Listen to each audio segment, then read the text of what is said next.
کاتژمێر 6:30 بەیانیە. ئاسمانێکی خۆڵاوی و ڕۆژێکی گەرم بەرەو ئەو گوندانە بەڕێکەوتین کە لە ناوەڕاستی مانجی ئابدا لەلایەن پێشمەرگەوە ئازاد کرانەوە.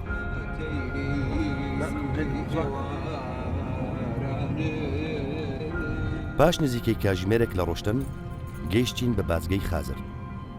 وەک دەستپێک و کۆکردنەوەی زانیارە سەرەتاییەکان، جێگری میحوەری خازر زانیاری لەسەر پاشماوەکانی داعش لە گوندەکان و ڕێنمایی ئەمنی بۆ خۆپاراستن لە پاشماوەکانی داعشی پێداین. 11 گوند تقریبا ئازاد کراوە بە درێژایی 22 کیلومتر. 22 کیلومتر پاک کراوەتەوە لە دەست داعش. لەناو گوندان مەترسی ممکنە ئەوە هەبێتن عەبوە و تێنیتی و شتیوە، ئەگەر نا مەترسی تری تێدا نییە. کاتژمێر نزیک دەبێتەوە لە نۆی بەیانی لەلایەن جێگری بەرپرسی میحوەری خازر ڕێنوێنیمان کرا بچین بۆ لای بەرپرسی ڕاگەیاندنی سوپای پێنجی زێڕەبانی. هەر لەوێشەوە بە پەیوەندی تەلەفۆنی ئاگاداری کردەوە کە لەگەڵ تیمەکەی ئێمە بمێنێتەوە تا ئیشەکانمان تەواو دەکەین.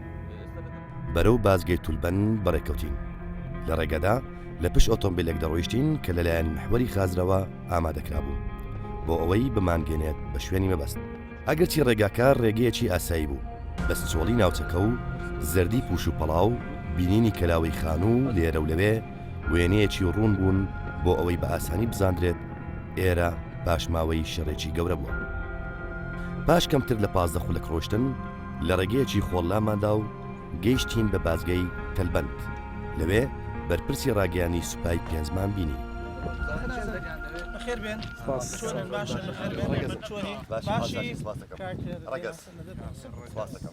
بڕیارماندا بچینە و شوێنەی کە لە ناوەڕاستی ئەو مانگا پێشمەرگە لە قوڵێکەوە ئۆپراسیۆنی ئازادکردنەوەی گوندەکانی دەست پێکرد بوو. گوندی تولەبەنمان تێپەڕانی سەداخلی گوندی گەزەکان بووین. ئەوش گوندی گەزەکانەکە گوندێکی فراوانە و پێشتر لەژێر دەستی تیرۆرەسانی داعش بوو، بەڵام ئۆپراسیۆنی پێشوو بڵێ کۆنتڕۆل کراوە. بەڵام تا ئێستا لێرە خەڵکی هاوڵاتی سیڤیل لێرە ناژین لەبەرەوەی یەکەم بەرەکانی پێشەوەی جەنگ بوو تا دوێنێ پێرەی دوو تەواوی ناوچەکە بە مین چێنراوە. بەڕێگەیەکی دەستکرد بەرەو بەرزایەکانی گوندی گەزەکان سەرکەوتین. لەو شوێنە وەستاین کە پێشمەرگا تێیدا هێرشی بردەبوو. لێرە بەرزایەکانی با بڵێن گوندی گەزەکان بزەبت ئەلێرەوە شۆفەر هاتوو ڕێگاتی کردەوە لێرە کردەوەی تر هەمەرەکان ڕۆیشتن لە پشتمان لە دوژمن گرت پشتمان لە دوژمن گرت. بۆیە چۆنە پلانێکی تۆکمەی سەربازی بوو، بۆیە هیچ کاردانەوەیکی وایان نەبوو. سەنگەرەکانی داعش لە دەستەڕاستمانەوە بە هاون ئەو ناوچەیان تۆپباران دەکرد کە لەوێ وەستا بوون. شۆفەڵ و ماشێنی چاڵێدەر خەریکی ئیش بوون و ساتریان پڕ دەکردنەوە و لە دوورتر و ئەو شوێنانەی کە ئازاد کرابوونەوە ساتری تریان دروست دەکرد. ویسمان لەو قۆڵەوە بەرەو گوندی قەرقەشە بڕۆین، بەڵام بەهۆی ئەوەی داعش بە هاون ئەو ناوچانەی بۆمباران دەکرد لەبەر سەلامەتی تیمەکە بڕیارماندا بگەڕینەوە گوندی تەلبەند و لێوە بچینە قەرقەشە. هاوانەکان هاوانی دەڕۆکن، شوێنێکی دیاریکراویان نییە، چونکە لەوە دەترسن کە پێشمەرگە وەڵامێکی دەمکوتەرانەوەیان بداتەوە. بۆی ئەوان هاوانەکانیان بە شێوەیەکی شاراوە و گەڕۆکە، بۆیە ناتوانین دیاری بکەین چەند کیلۆمەتر دوورن. ڕەنگە بۆ ئێمە هێزی پێشمەرگە ئەوە شتێکی ئاسایی بێ، بەڵام بۆ تیمی ڕاگەیاندن حەز ناکەین بکەونە بەردەم هەڕەشە و مەترسی. بۆ ئێمە پێمان باش بوو لەو قۆڵەوە نەچین لە شوێنێکی ئەمنتر بتان بین.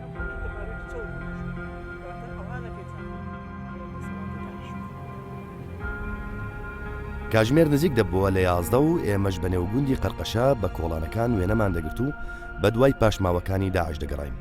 ئۆتۆمبیلێکی هەمەری تێکشکاوی داعش سەرنجی ڕاکێشاین. ئەمە پاشماوەی هەمەرێکی داعشە کە لە کاتی ئۆپراسیۆنی ڕزگارکردنەوەی ئەو گوندانە ویستویەتی بێت بە هێزەکانی پێشمەرگەدا خۆی بتەقێنێتەوە.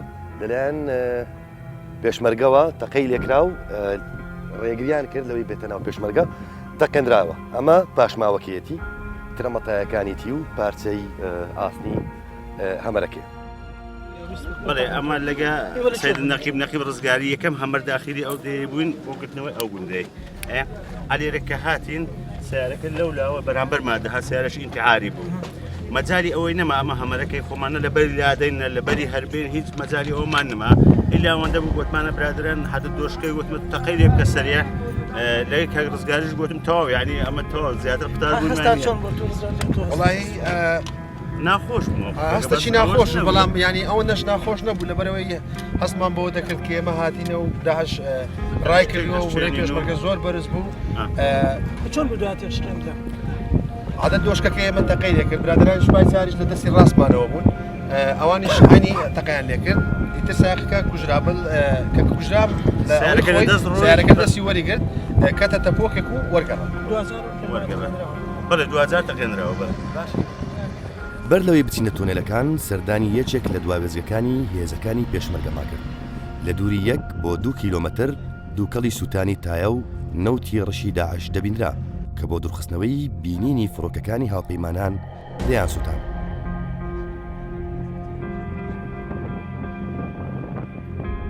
ئێستا ئێرە دوا سنووریان دوا خاڵی سەردەرەکانی پێشەوەی ئێمە بەتالۆنی بەیەکی لە بەتالۆنەکانی هێزی یەکی سوپای پێ زێرەوانی تێسە لێرەیە تا چەند ڕۆژەت ئێرە تێسە قسەی لێرەکەین لەژێر چندی تیرۆرستانی داعش بوو بەڵام خۆشبەختانە لەم ئۆپراسیۆنە بە شێوەیەکی زۆر سەرکەوتوانە کەوتە ژێر کۆنتڕۆڵی هێزی پێشمەرگەی کوردستان.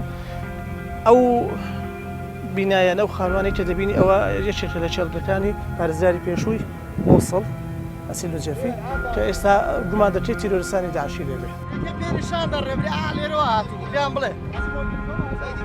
وڵا لێرە حتمما قەسپیان زۆرەوە دوێنێکە هێرشیان هێنا لێرە لە بۆمان سعات 4 دقیقە هێرشیان هێنا بە 3 سیارەی خۆکوش یەکەم سیارەیان تەقیەوە لە سەر حەفر هەواڵان تەقییان لێ کرد بە هەموو جۆرە چەچێک تەقیەوە سیارەیەکی فۆرد بوو پاشان پاش 7 دقەی تر سیارەی دومیان حاضر کرد بوو خۆشبەختانە سیارەکەمی زێری نەبوو سیارەی دومیشان کە هات بە چەکی میلان لێمانداوە سیارەی دومیشمان تەقاندەوە اینجا دوایی ئەوان خۆیان ئامادە کردبوو لەوەی کە فعلەن لەناو دوازنوانە حەمەریان حاضر کردبوو و جگەلەوە خەڵکی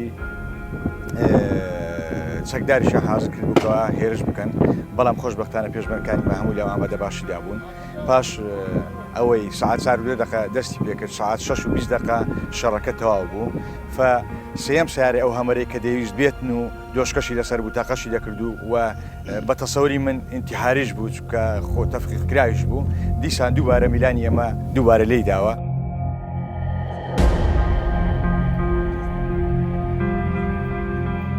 تا دەهات پلەکانی گەرما بەرزتر دەبوونەوە ئێمەش بەرەو ناوەڕاستی گوندەکە بەڕێکەوتین ئەو گوندە تێکەڵەیەک بوو لە نێوان خانووی مۆدرن و خانووی کۆنی لە خۆر دروستکراوە بۆ ئەو خانوانەی کە مۆدرن بوون لەسەر دیواریان شتانێک نووسرابوون کە گوزارشتیان لەوە دەکرد داعشەکان بۆ خۆیان وەک دەستکەوت کردبیانە دیاری خۆیان لەم خانوەدا کەلوپەلە بەکارهاتوەکان بە زەویدا بڵاو ببوونەوە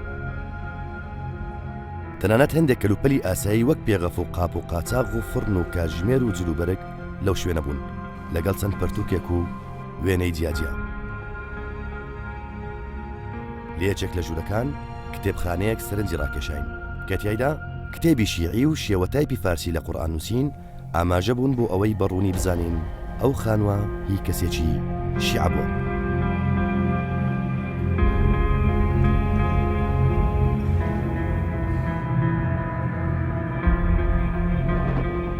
بەرەو تونێلەکە دەڕۆین جگە لە ئێمە تیمی دیکەی بیانی ڕۆژنامەوانی دەبینرێن کە بۆ کاری ڕۆژنامەوانی هاتوونەتە ناوچەکە ڕێگەیەکی باریک و خۆڵ بەرەو تونێلەکە دەمانبات بۆی دروستکردنی دەلاقە و دەرگا و شکاندی دیوارەکان چەند خانوویەک بێکەوە گرێدراون داعشەکان لەوێ بۆ ئەوەی بە ئاسانی لە کاتی شەڕدا بێن و بچن ڕوبەری چەند خانوێکیان لێکدا بوو لەوێ لە نێو خانوەکە نەخشەی تونێل و دەرگاکانی ئەو خانوە دەدۆزینەوە هەروەها حەبوو دا و دەرمان و ڕێژەیەکی زۆری خورما و قەسب لێچێک لە ژوورەکان حەشاردرا بوو لەسەر دیوارەکانیش لۆگۆی داعش و دەیان شتی تر کە ئاماژە بوون بۆ شەڕ بەر لەوەی بچینە تۆنێلەکە تەمان ئەمە ڕێگای چوونە تۆنێلەکەی داعشە تەمان ئەم کۆمەڵەشتەمان دۆزیەوە جگەلەوەی شوێنی ئەگەر هاوکارم یارمەتیمان بدات کۆمەڵێک فیشەک دەبینین فیشەی فیشەکی کلاشیکۆف و تەنانەت فیشەکی قەناسیشی لێ وەک ئەم دەڵێت قەناس لێرە تەقەی کردووە و ئەمە خەریتەی یان نەخشەی تونێلەکەیە کە خۆیان تونێلەکەیان نەخشە کردووە و کێشاویانە هەڵبەتە ئەم نەخشیان لە پاش بەزێماوە پێدەچوو لەو ژوورەدا ئامادەکاری بۆ دابەشکردنی قەسپ و خواردەمەنیەکان کرابێت.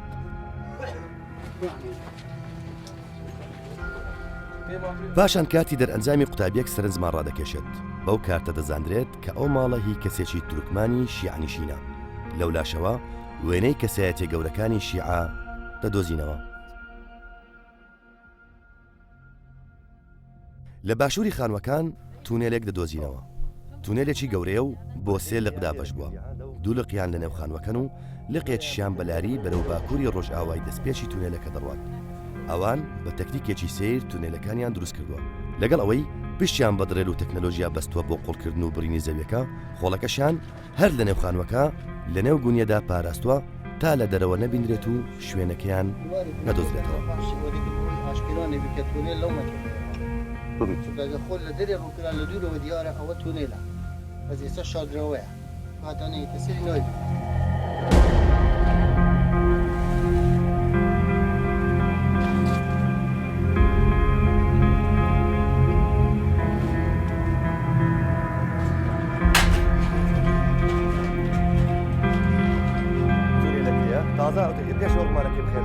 لە دەرەوە سەری تونێلەکە دەدۆزرێتەوە بەڵام بەهۆی ئەوەی هێشتا تیمی ئەندازیاری نەیپشکنیوە لێ ناگەڕین بچینە ناوی بۆ وێنەگرتن لەلایەن پێشمەرگەوە نارنجۆکی دەخرێتە نێو نەوەک داعش خۆی تێدا مەڵازابێت.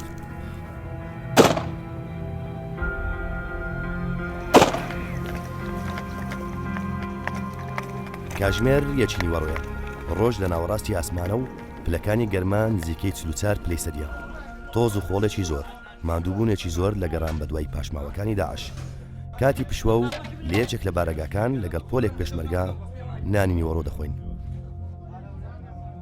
ناوە ناوەدەنجی هاوانێ خەبەرمان دەکاتەوە کە داعش لە دووری 2 کیلۆمەتر دەیهاوێژن. پێشمەرگەکان بەرەو سەنگەرەکان دووبارە دەگەڕێنەوە و جێگۆرچێ لەگەڵ پێشمەرگە ئێشیگرەکان دەکەن. ئێمەش دەمانەوێت لەسەر تەکتیکی نوێی شەڕی داعش لە ئۆپراسیۆنەکە زانیاری کۆبکەینەوە و پاشماوەکانیان بزانین و ئاشناش بین بە دەنجی ئەو تەقینەوانە کە لە نزیکمانەوە دێن. تەقینەوەی هاون و تۆپەکانی داعشن یانیش ئەو بۆمبە چێنراوانن کە بەهۆی گەرمی و ئاگرەوە دەتەقنەوە. والله خۆی داعش طبعا منەزەمەشی ئێرهابی عالەمیە هەر شوێنەشی پێدا بچی دژی مرۆڤایەتیە هەوڵ دەدا هەرچی وێرانکاری و ئەوەیە لە پاش خۆی بەجێبێلی لە چاندنی مین و لە وێرانکاریەکان هەم پوچەندکردنەوەی لە لای تیمەکانی هەندەسە و هەم ناوەناوەش وەکو شتێکی تەبیعی لێ هاتە پێشمەرگەکانیمە لەگەر ئەوە ئاشنا بووینە کە هاوەن دێ و مەسەلەن ئیسپیژینان ئەنواع زۆرە چەک بەکاردێن بەڵام بوویتە شتێکی ئاسایی و ڕۆژانە ئەو شتە بەردەوام هەر هەیە ئی هەردوو لایەن هەردوو تار بەرەو شوێنی هەمەرەکان ڕۆشتین لەوێ تیمێک خەریکی پشکنینی ئۆتۆمبیلەکان بوو.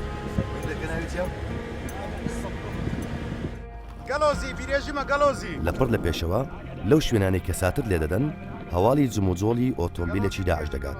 ئەفسەرێک تیمەکەی ئاگادار دەکاتەوە لەوەی بە ئۆتۆمبیلی هەمەر پێش لە ئۆتۆمبیلی داعش بگرن.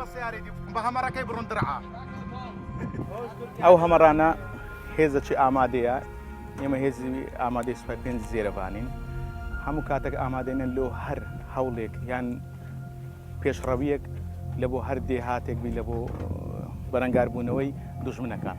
ڕۆڵی ئێمە ئەوەیە چاوەڕوانین هەموو کاتێک هێزێکی ئامادەینە هەر کاتێک لە هەر شوێنێک لە هەر ڕەبایەک هێرش بکەن شەوبی ڕۆژبی هەر کاتێکبی ئێمە دەچین بەرەنگاریان دەبینەوە.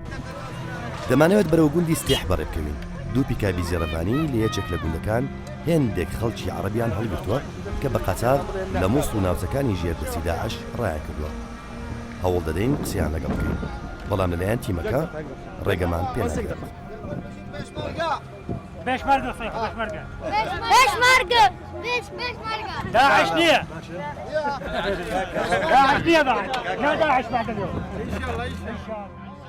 لە گوندی حەمراوە پەیوەندیمان پێوە دەکرێت. پێشمەرگە دەیەوێت سەری ئەو تونێلە هەڵداتەوە کە چەند تیرۆریستێکی داعش تێیدا جێماون و لە کاتی پشکنینی تونێلەکە تەقیان کردووە.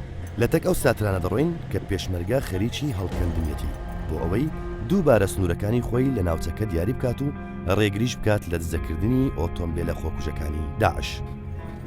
ڕێگەیەکی خۆڵی تازە دەستکردە، ڕێگەیەکی ترسناکە و داعش بەهۆی بینینی جموجۆڵی سەربازی پێشمەرگە لەو ڕێگەیەدا هاوەندە هاوێژێت دەبێت زیاتر وریای خۆمان بین. لە ڕێگەی نێوانگوندی قرێتا خوستێج دەگەینە لاشەی ئۆتۆمبیلێکی دیکە کە تەقەندراوەتەوە و تەنها چەند پارچە ئاسنێکی لە دوای خۆی جێهێشتووە. کە دەگەینە گوندیستێح دەچینە لای جێگری فەرماندەی پێشمەرگەی زێڕەوانی بۆ ئەوەی بەرەو تونێلەکە بڕۆین. باش ئەوەی تیمەکە خۆی ئامادە دەکات بەرەو گوندی حمرا بەڕێ دەکەوین کە تونێلەکەی تێدایە و لەوێ چەند داعشێک لەنێو تونێلەکە خۆیان مەڵازداوە. ئەسینە گوندی حەمرا ئەوش هەر تەلحەمید عسابە بەڵام دیارە هەندێک 5-6 ماڵەکن لە ئەوش هەر پێدرن حەمرە دیارە جیاواز بوونیەوە لە گوندی تەلحەمید. دوێنێ چوین هەندێک تونێلمان دیتەوە لە تونێلەکان چوینە ژۆرێ دوو پێشمەرگەمان چوونە ژۆرێ لە ژۆرێ تەقیان لێکردن دوو پێشمەرگیان بریندار کرد بە سوپاس بۆخوا برینەکانیان سووب و سەلامەت بوون. وەختەکەش تاخیر بوو لە ساعت پاش 6 بوو بە باشمان نەزانی دەستکاریان بکەین. 3 تونێل بوو هەموو لە ناو یەک تونێلی بوو هەر سێکیان لە یەک شوێنی لێدە ئەوانەوەیان بوو لە ناوەوە شوێنێکی گەورە بوو. ئەمەش لەبەر وەختەکەی تاخیر تونێلەکانمان پڕ کردەوە هەریەشی 3-4 مەتر خۆڵم لەسەر کرد گوتم بۆ ئەوەی تا بەیانی هەم ئەوان بزانم دەمینین یان نامینین و ئەگەر نەشمان ئەوە هەر بەیانی داهینینە دەرێ ئینشاءڵڵا. ئەمە ئەو تونێلەیە کە هێزی تۆرۆریستی داعش پێشماوێک لێی داوە پاش ئازادکردنەوەی گوندی حەمرا. هێزەکانی پێشمەرگە دێنێ ئێرە لێرە چەند چەکدارێکی داعش تەقە لە هێزەکانی پێشمەرگە دەکەن و هێزەکانی پێشمەرگە ناچار دەبن کە کۆمەڵێک خۆڵ بە سەر تونێلەکاندا بدەن. ئێستاش لە هەوڵی ئەوەدانم خۆڵە دەربێنەوە بەوەی تونێلەکە بکەنەوە بتوانین چەکدارانی داعش کە 3 چەکدارن بەپێی ئەوەی کە باز دەکرێت دەژیر بکرێن یان دیار. ئامادەکاریەکان دەکرێن و دەست دەکرێت بە هەڵدانەوەی تونێلەکە. نزیکەی 3 کاتژمێر شۆفەڵ و ماشێنی چاهەڵکەن خەریکی بڕینی تونێلەکە دەبن. بەڵام بەهۆی ئەوەی تونێلەکە بۆ چەند بەشدا بەژوە هەروها بەهۆی ترسان لە بۆ بیچەندراو پێویستە بەوردی کارەکان بکرێن. لە هەوڵی یەکەم ناوەڕاستی تونێلەکە نادۆزرێتەوە بۆیە پلان دەگۆڕدرێت و لە کونی تونێلەکەەوە دەست دەکرێت بە هەڵکەندن. ئاسمان بەرەوتارێکی دەڕوات تا 6 مەتر بە درێژی تونێلەکە هەڵکەندن بەردەوام دەبێت. گڵۆپ و واری نێو تونێلەکە کە بۆ ڕووناکردنەوە لەلایەن داعشەوە دانرابوون لەگەڵ خۆڵ دەهێنرێنە دەرەوە. بەڵام بەهۆی ئەوەی کاتەکە تاریک دەبێت و لە شەو نزیک دەبێتەوە ناچار دەبن کارەکانیان ڕابگرن و بیخەنە بەیانی. کە ڕۆیشتین ئێستا 6 مەترمان لێدایە ئێستا بە دیارکەتێ واری کە لۆ دوو لای ڕۆیە پێشتر دەهات ئێرە دەرگا بوو دەچەوە دوو دەرکاکەی تر بەڵام ئەو جارە بیلعکس ئەوها ڕۆیشتە ئەوها ڕۆیشتە 6 مەترمان لێدایە دەبێ ئەوڕۆ نەگەیشتینە نەتیجە شەو داهات بەڵام ئینشاءڵڵا بەیانی دەست پێ دەکەینەوە کە دەستمان پێ کردەوە هەر ئێستا شوێنمان ئاسانە لێرە ڕادەست پێ دەکەینەوە لۆ ئەو لایە دەڕۆینەوە. ڕۆژی دوێمی کارکردن بۆ وەرگرتنی دەرئەنجامی تونێلەکە دەچینەوە گوندی حەمرا. تیمەکە دەستی کردووە بە هەڵدانەوەی تونێلەکە. داعشەکان نانەوێت خۆیان بدەن بەدەستەوە. پاش کاتژمێرێک پاش ئەوەی زۆر داوا لە داعشەکان دەکرێت خۆیان بدەنە دەستەوە و خۆیان ڕادەست ناکەن لەلایەن هێزی پێشمەرگەوە تەقییان لێ دەکرێت و دەکوژرێن.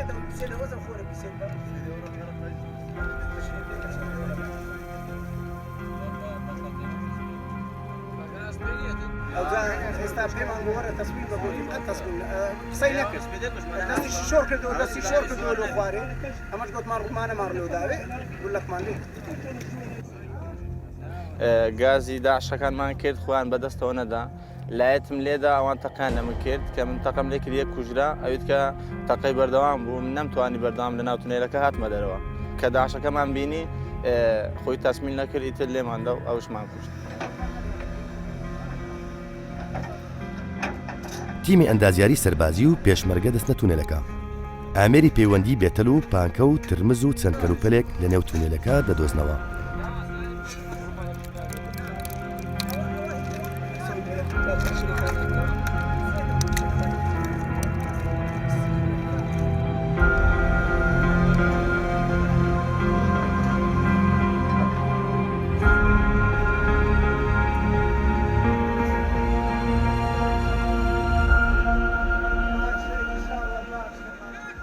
ئێستا ئێمڕۆ هاتینەوە کە سعادنەوە دەستمان پێکردەوە کە دەستمان پێکردەوە پێش وەخت کە خۆرەکەمان لادا لە سەریان چوین قسەمان لەگەریان کرد هاوارمان کرد گوتمان وەرن تەسمیل بن بە گۆڕی شەهیدان بە وەڵڵا ئێوە ناکوژن تەسمیلی قانونتان دەکەن دیار بوو هیچ جوابی ئێمەی نەداوە دەستی شۆر کردەوە لە بۆ سیلاعەکەی کە دەستی شۆر کردەوە هەڤاڵێکی مەشک و لەچی لێدا گوتمان لەبەرەوەی بعد پێشمەرگەمان شەهید نەکات. دەگەڕینەوە گوندی ستێح و دەچینە ئەو شوێنەی کە داعشتیایدا بۆمبی چێنرا و ئەو ئۆتۆمبیلانەی ئامادە دەکردن کە بە بۆمب و TNT داڕێژرا بوون بۆ کردەوەی خۆکوژی. لەلایەن تیمی ئەندازیاری سەربازی کەلوپەلەکان تا ڕادەیەشی زۆر هەڵگیرا بوون بەڵام پاشماوەی شوێنەکە بەڕوونی دیارە. بەپێی تیمەکانی ئەندازیاری سەربازی ئەم هۆڵێک کە دەیبینن هۆڵی دروستکردنی بۆمب و ئەبۆناسیفەوەی کە پێی دەوترێت ئەبۆناسفە لێرەیان دروست کردو ئەم کەلوپەلانن کە بەکاریان هێناوە. ئەگەر هاوکارم یارمەتیم بدات سەیرەکەین لێرە پەنجەی یان شوێن پەنجەی دەستی پێوە دیارە پاشەوەی لە ڕێگەی قوڕ و خۆڵ و بزمار و هەویر و ئەم شتانیان دروست کردووە پەنجەکانیان لێرە سڕیوەتەوە مە شوێن پەنجەی دەستی داعشەکانە.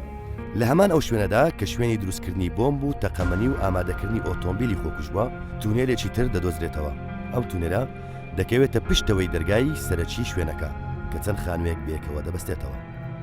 لەسەرەوە ڕۆڵەیەک هەیە ئەگەر تەرکیزی بکەن بەم ڕۆڵەیە ئیتر ئەم سەریپەتەکە دێتە دەرەوە ئەم سەریپەتە هەڵبەتە دیارە لێرە سەدڵێکە بووە هەموو جارێ خۆرەکەیان پێدەرهێناوە و لە شوێنی تریاندانەوە.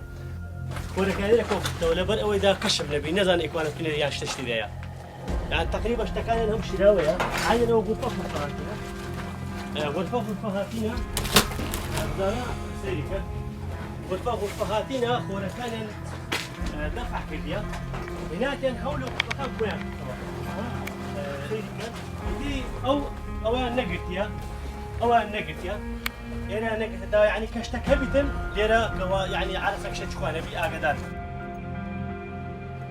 لە گەڕانەوەمان بۆ گوندی قەرقەشە تەرمی چەند داعشێک دەبینین کە لەلایەن پێشمەرگەوە شێرخۆڵ دەکرێن.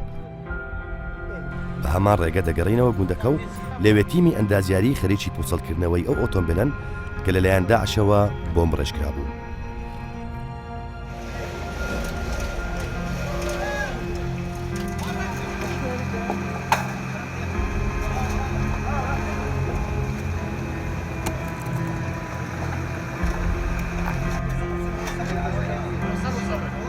ئێمەوەکو هەندەسەی زێرەڤانی لە هەموو هێرشەکانە پێشنگ بووین بەڕاستی کاتەکە هێرش دەکەین لە پێشی قۆتی خۆمانەوە دەڕۆین جادەکان خاوێن دەکەینەوە کاتە دەگەینە ئەو گوندانی کە دەستی بەسەرا دەگرین ئیشی ئەمە پاکردنەوەی خانوەکانە و ئەو سیارە ئینتیحارانەی کە نەتەقیونەتەوە پوشەڵیان دەکەینەوە ئەوە ژێکێکە لەو سیارانەی کە لێرە دانرا بوو هاوەنی ئەمە لێداوە سەقفەکە ڕووخاوە بەسەریا پوچەڵ نەکرابەوە بە سێ وەسیلە دایانناوە تقریبا نزیکەی 2 تۆن TNT تێدایە ئەگەر بتەقێتەوە زەرورزیانی بە هێزەکانی پێشمەرگە دەگەیان ئەوەی سێمە پوچەڵ لێ دەکەینەوە.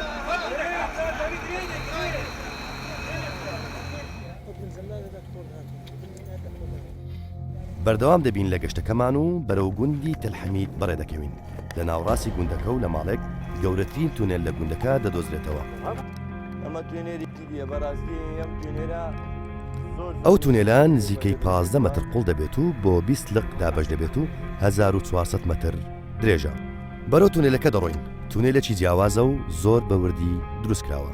هەتا ئێرەش ڕێگەتان پێدەم بچین بە لەولاو ڕێگەتان پێ نادەم لەبەرەوەی نەگوتشی کەبی چمە و توێنێرە وەکی توێنەیرەدی نییە وەکی شارەزاییان لەسەر ڕێگەتان پێ نادەم زیاتر بچین لێرە دەرەکەوی لێرەش ئەم دیسا دەچی یاینە شوێنی گودووە لە 3-4 شوێن دوی دەرەشی ینی شوێنیان چاکردووە خاص بۆ قەناسەکان لێرە دەرەکەوی لێرە کۆتاییکەی دێ لێرە جایەکی بەردەوامە بیاتە دیوە وڵاو بەس ڕێگەتان پێ نادەم لە زیاتر بچن. بە هەمان ڕێگادا دەگەڕینەوە ئەو ناوچەیە تەواو بوونی شەڕ و مەرجی دەدات تونێل بە دوای تونێل دەدۆزرێتەوە و ڕێگا و ماڵ و کوچە و کۆڵانەکان پڕن لە بۆمبی چەندراون دەیان دیمەنی مەرگ دۆستی و سەدان پاشماوەی شەڕ مرۆڤ هەست دەکات ژیان لێرە بەهۆی ئەو هەموو پاشماوانەی شەڕ بەهۆی ئەو چیرۆکە دژوار و مەرگ دۆستانە ئەستەما ئەگەرچی داعش مەترسیە بەسەر مرۆڤایەتی بەڵام دژی ئەو مەترسیە لەو ناوچەیە پێشمەرگە بوونی هەیە لە نێوان داعش و پێشمەرگە دوانەی مەرگ و ژیان دۆستی هەیە داعش مەرگ دۆست و پێشمەرگەش ژیان دۆست